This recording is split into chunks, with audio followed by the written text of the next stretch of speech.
When you join the task force, do you go back and look at some of the cases they've already been studying? For example, Tic Tac and gimbal.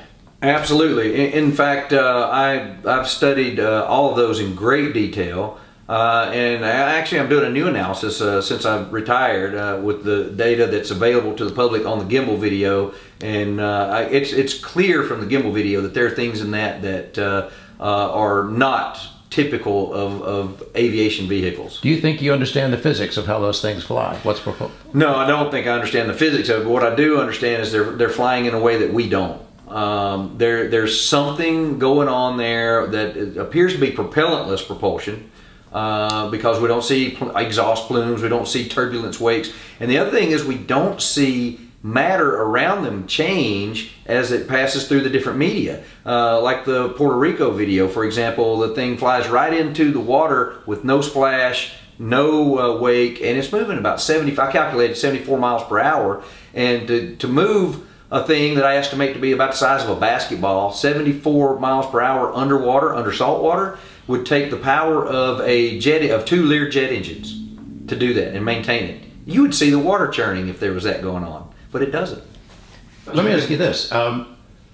We hear complaints about these videos are fuzzy. Why don't we have clear videos? We must have great sensors and cameras. The military has them. Why do we always get this fuzzy stuff? Is there a reason that some of these things might be fuzzy, a field around them or something like that, that would interfere with the ability to get a really close photo? Well, so what's wrong with the gimbal video, for example? So the AppFlare, which is what the device is on the F-18 that was used to capture that, is an amazing piece of equipment built by Raytheon.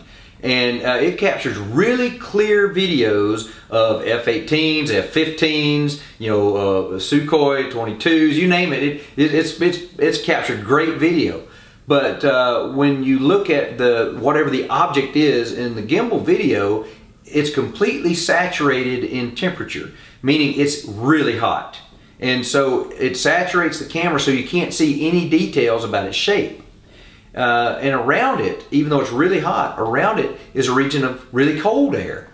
And that makes no sense either. You go from really hot to really cold, and then you have a bubble zone that you're now at ambient temperature like the clouds.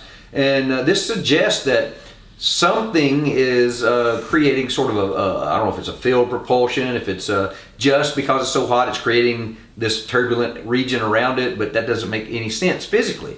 Now I will tell you that from recent calculations I've done, if this device, whatever this object is further away than 8 kilometers, then it has to be at the temperature of the melting point of aluminum. And if it's further than 50 kilometers, it's at the melting point of steel. That's how hot it would have to be to show up this way in this sensor.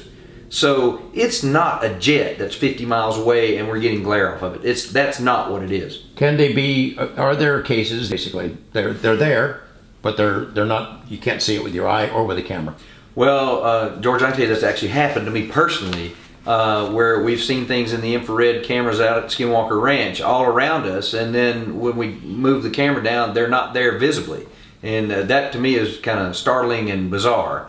And there have been many incidences where, and I think the Puerto Rico one is a case where I don't think people saw it because this thing looks like it flies right between the cars on the road. Nobody reacts to it, but it makes me wonder if you could only see it in the infrared and not in the visible.